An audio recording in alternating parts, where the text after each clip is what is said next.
va parler brevet quand un enfant n'est jamais scolarisé. Un enfant qui n'a jamais mis un pied au collège, comment ça va se passer pour lui le brevet? Donc là, ça fait partie du coup de la rubrique peur et objection. Très souvent, on me dit, oui mais du coup ton enfant grandit sans école, donc il n'aura aucun diplôme. Il n'aura pas le brevet par exemple, rien que le brevet. Alors, c'est pas du tout obligatoire déjà de passer des diplômes et d'avoir le brevet. Donc après, libre à eux de le passer ou pas. On est libre justement de faire ce qu'on veut. Et puis c'est pas forcément obligatoire pour la suite, pour passer au lycée, pour apprendre la suite du programme. C'est pas non plus obligatoire pour intégrer certaines écoles. Par contre, c'est obligatoire si par exemple vous voulez être fonctionnaire, il vaut mieux avoir le brevet, mais au pire des cas, vous passez un équivalent plus tard, à l'âge adulte ou quoi. Mais le brevet, du coup, bien entendu, vous pouvez le passer. Ça s'appelle être en candidat libre. Donc, effectivement, même si vous n'avez jamais mis un pied à l'école, comme mes enfants, eh bien, vous pouvez passer les diplômes en candidat libre. Donc là, par exemple, le brevet. Mais comment ça se passe? C'est plus compliqué quand vous êtes en instruction en famille. Alors attention, il y a plusieurs sortes d'instruction en famille. Ça, j'en parle dans la vidéo, par exemple, des différents styles d'instruction. Mais par exemple, si vous êtes au CNED réglementé, vous avez le contrôle continu et vous passez le brevet comme n'importe quel enfant. Ça, le CNED réglementé, c'est uniquement, je le rappelle, pour les motifs 1, 2 et 3. Je vous laisse regarder les vidéos d'avant pour savoir ce que sont les motifs 1, 2 et 3. Donc du coup, nous, ça ne nous concerne pas. Nous, c'est motif 4. Bah oui, comme par hasard. Motif 4, du coup, que tu aies des cours par correspondance, que tu sois en établissement à distance ou pas, que tu n'aies pas du tout de cours, que tu sois en unschooling total ou quoi, eh bien, tu devras, du coup, te passer du contrôle continu. Il n'y a pas de contrôle continu. Ça veut dire quoi? Ça veut dire que 100% de ta note, 100% de ton évaluation dépendra du jour J, dépendra du coup de ce que tu vas rendre, de ta copie, de tes notes du jour J. Il n'y a pas de contrôle continu. Il faut donc faire ses preuves le jour J, mais vous passez les évaluations, vous passez les épreuves et le diplôme du coup en même temps que tous les enfants, que n'importe quel enfant. Comment ça se passe concrètement? Donc je vais pouvoir en parler maintenant que mon fils l'a testé. Voilà, testé et approuvé. Approuvé, je ne sais pas encore, on verra s'il l'a ou pas. Du coup, mon fils s'est présenté au DNB cette année. D'ailleurs, il n'y a pas d'âge ou voilà, parce qu'on m'a dit, mais il a quel âge ton fils? Il a 12 ans. Donc à 12 ans, il est allé se présenter au DNB. Donc, on s'inscrit sur le site Cyclades. Très très important ce site. Vous vous inscrivez sur le site Cyclades. Même si votre enfant n'a jamais été scolarisé, vous pouvez aller sur le site Cyclades, inscrire votre enfant au brevet, au DNB. Vous répondez bien du coup à vos questions, vous remplissez bien le formulaire, etc., etc. Et puis vous attendez, comme tous les enfants, la convocation. Alors attention, moi par contre, j'attendais la convocation par la poste. À une semaine, 10 jours du brevet? Non, je crois que c'était à une semaine du brevet. Je me suis dit, mais c'est quand même bizarre, on n'a toujours pas la convoque. C'est étrange. Du coup, en fait, il faut se connecter à nouveau. Donc, j'ai eu aucun mail, rien du tout pour me prévenir.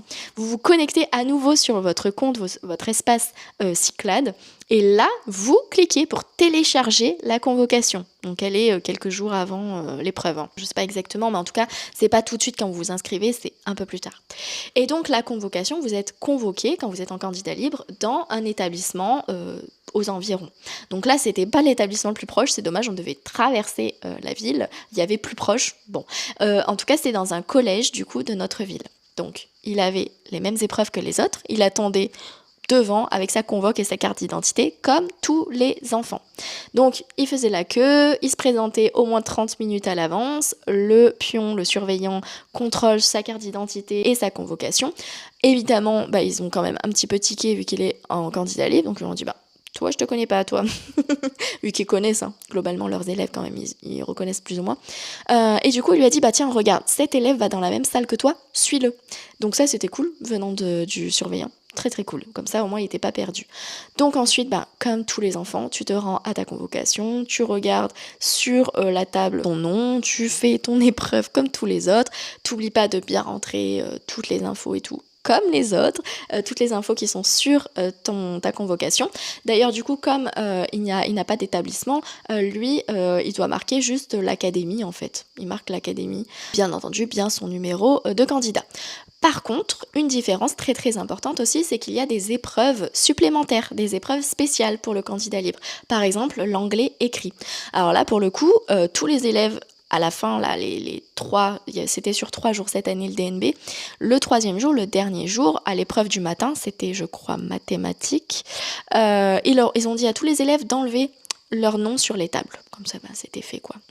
Ils leur ont dit, enlevez vos noms, enlevez vos trucs sur les tables, sauf à toi, là, toi, tu laisses ton nom. Alors du coup, Ethan, c'était le seul dans la classe à laisser son nom. Il s'est dit, bon, autant cet après-midi, pour l'épreuve, je suis tout seul. Alors ça, pour le coup, c'est pas très top, parce que du coup, pour l'anonymat... Voilà, et puis surtout se retrouver tout seul en tête à tête avec 2 surveillants.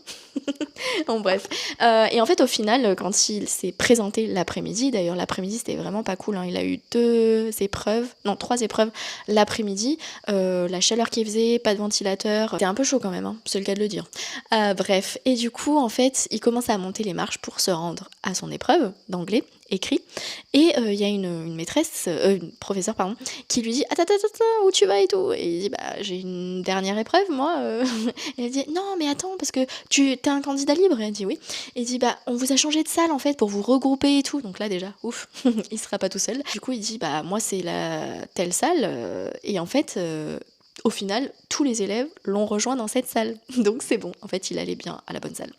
Et voilà, donc il a fait toutes ses épreuves comme tous les enfants. Et comme tous les enfants, là, il doit attendre d'avoir le verdict. Donc on verra bien. Voilà, donc et après, c'est grosso modo pareil pour le bac. Donc d'ailleurs, je vais faire une seule vidéo pour le brevet, pour le bac. C'est plus ou moins la même chose, sauf que pour le bac, vous pouvez passer ce qui s'appelle les épreuves anticipées, comme ceux qui passent leurs épreuves en première. En fait, vous passez les épreuves en anticipé. Donc soit vous vous inscrivez bien un an à l'avance du bac en candidat libre pour passer les épreuves anticipées, soit vous passez toutes les épreuves la dernière année, et encore une fois, il n'y a pas de contrôle continu, sauf pour le CNED réglementé. Vous devez vraiment avoir 100% de la note le jour J. Voilà, donc votre bac, il est vraiment comme à l'ancienne, parce que maintenant c'est hyper chelou. Il leur donne en fait. Mais là, en candidat libre, c'est vraiment, ça dépend vraiment de ton apprentissage, quoi. C'est vraiment le jour J, 100% de ta note par rapport aux épreuves. On se dit à très vite dans une prochaine vidéo. Merci pour vos likes et vos abonnements. N'hésitez pas si vous avez des questions. La suite, ça va être la prochaine vidéo, je pense qu'on va parler sur travailler plus tard, comment ça va se passer pour tes enfants qui n'ont pas connu de cadre.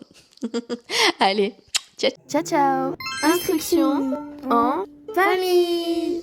Grandir sans école. Regardez-moi les gamins. L'eau elle est trop belle.